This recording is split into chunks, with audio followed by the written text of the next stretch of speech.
Ever been rushed to the ER, heart's pounding, no clue what's wrong? Then you find out it's your kidneys. Happens more often than you'd think. Seriously. 1 in 5 people admitted to the ER have some level of kidney injury. It's wild, right? We just kind of take those bean-shaped organs for granted, but they're pretty vital.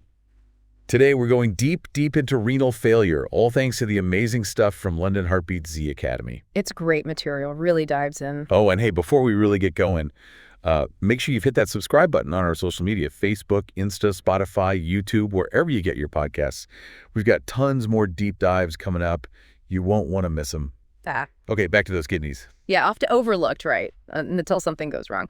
But they're working nonstop behind the scenes, filtering waste, balancing fluids, even helping with your blood pressure. Wow. So renal failure, what exactly does that mean when those functions go haywire? Right. So we got to be clear. Acute kidney injury, AKI, that's a sudden drop in how well the kidneys work. And then there's chronic renal failure, or CRF, and that's a gradual decline over time. So like a sudden storm versus a slowly rising tide. Exactly. Both can cause serious damage, though, you know. We'll be looking at both today, using the insights from that renal failure doc from London Heartbeat Z Academy. But first, how about a quick tour of this amazing system when it's actually working right? Like, imagine we're shrinking down, Fantastic Voyage style, right into the urinary system. Love it. So it all starts with the kidneys, these 2 bean-shaped organs, each about the size of your fist, tucked away on either side of your spine, protected by your ribs and some fat. So small but mighty, huh? What's going on inside these little powerhouses? Oh, it's complex. 2 main regions. The renal parenchyma, that's where the filtering magic happens. Okay. And then the renal pelvis, kind of like a funnel, collecting the filtered waste. Gotcha. So renal parenchyma, that's where the action is. Big time. Think of it like a microscopic city. Millions of tiny filtration factories called nephrons. Each one has a glomerulus, tiny ball of blood vessels that does the filtering, and then there's a system of tubules. Those fine-tune what goes into the urine. It's crazy how much is happening in such a small space. Millions per kidney. Whoa, hold on. Why so many? What's the point? That's the human body for you. Redundancy, adaptability. Some nephrons get damaged, others pick up the slack, backup, built right in. So it's not just one step and done. There are multiple steps to filtering blood. You got it. It's 3 steps. Filtration, reabsorption, excretion. First, the glomerulus filters the blood like a sieve. Then the tubules get picky. They reabsorb what your body actually needs to keep. And finally, whatever's left over, out it goes as urine. A high-tech recycling plant, basically. And then where does the urine go after all that? From the kidneys, through 2 long tubes called ureters, right into the bladder, hangs out there till you're ready to, Yep, got it. But it's not just getting rid of waste, right? Kidneys help regulate blood pressure, too. How's that work? Think of it as like an internal monitoring system, constantly checking your blood pressure, making adjustments. So in the kidneys, we have these specialized blood vessels, the vasa recta, like little pressure sensors.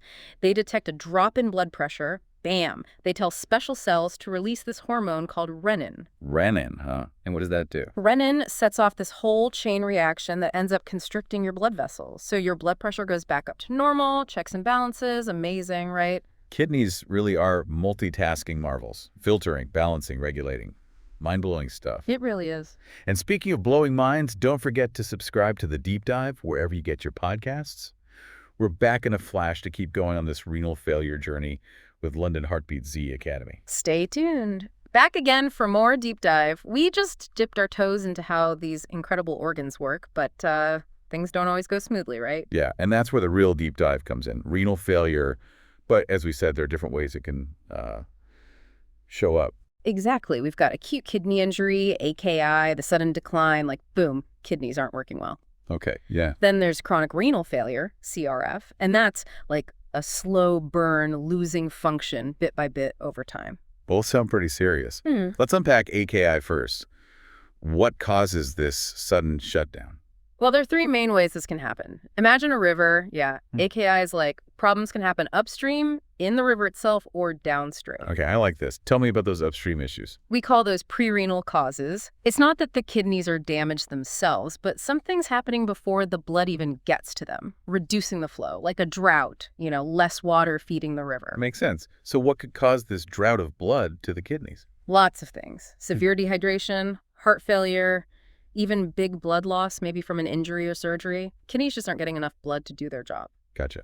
What about problems within the river itself? Those are intrarenal causes. Damage happening inside the kidneys, impacting the filtering units, the nephrons directly. So something's attacking those little factories we talked about. Right. Could be an infection, certain meds, or even toxins messing with those nephrons, like a bad kidney infection, or some contrast dyes they use for medical imaging. Those can trigger AKI. Scary stuff. Okay, so last one, those downstream problems. We call those postrenal. Basically, there's a blockage after the kidneys, urine can't flow out. Picture a dam blocking the river. Kidneys working fine, but the urine's trapped. Exactly. Could be a kidney stone stuck in the ureter, an enlarged prostate, even a tumor pressing on the urinary tract. Pressure builds up, kidneys can't function right. Wow, so many ways AKI can develop. What happens once the kidneys start shutting down?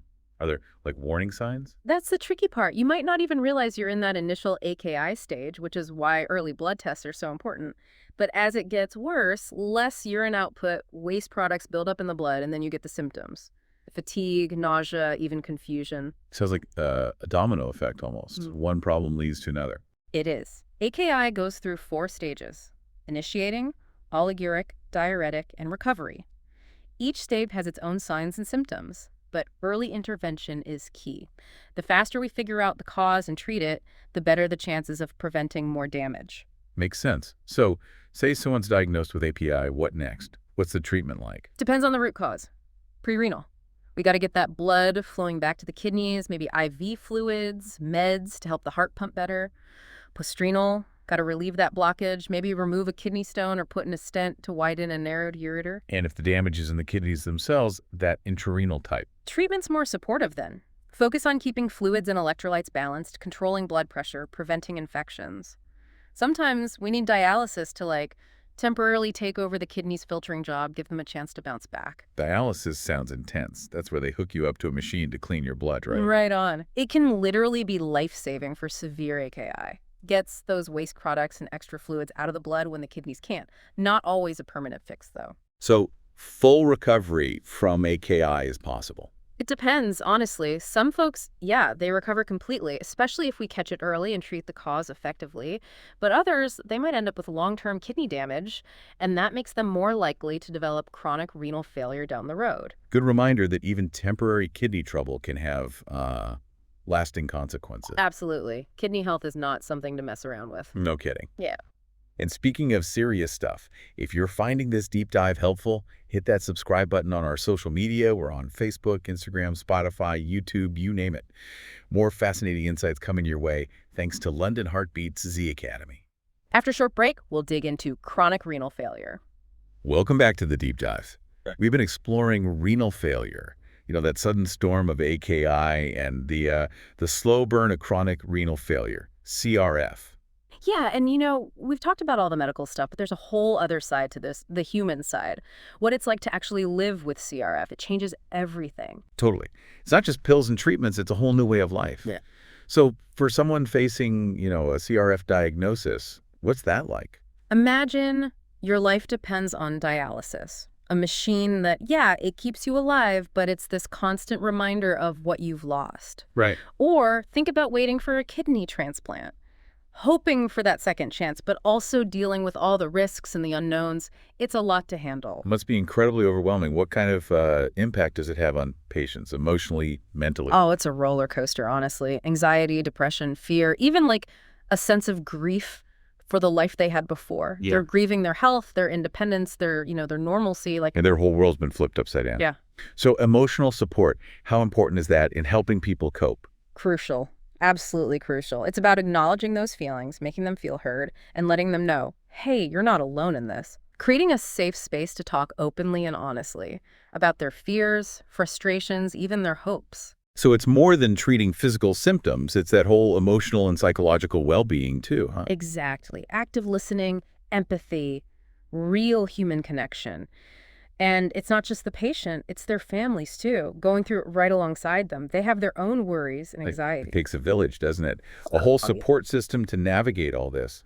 So families, healthcare pros, what can they do to provide that support? Starts with the simple stuff. Being present, listening without judgment, and validating their feelings. Offer practical help, connect them with support groups, therapists, or online communities. places where they can find others who get it. Reminding them they're not alone, that there's a whole community out there. Exactly. And giving them hope. Chronic renal failure is serious, but it's not a death sentence. Treatments are getting better all the time, offering new chances for a good quality of life. So even while recognizing the difficulties, it's important to, highlight that human resilience and that you can still have a good life, even with CRF. Any practical tips for patients on coping with the emotional side of things? Encourage them to try different coping mechanisms. Therapy, journaling, support groups, creative outlets. It's about finding what works for them, what helps them process their emotions and find their strength. Finding what empowers them to manage their own well-being amidst the challenges. Absolutely. And celebrating the small wins, those moments of joy and connection that remind them life with CRF is still worth living. Well, we've covered a lot of ground today. From how the kidneys work to how renal failure impacts, well, pretty much every part of someone's life. Huge thanks to London Heartbeat C Academy for the incredible insights that made this deep dive possible. Fascinating stuff, really. And for our listeners, remember, this is just the start.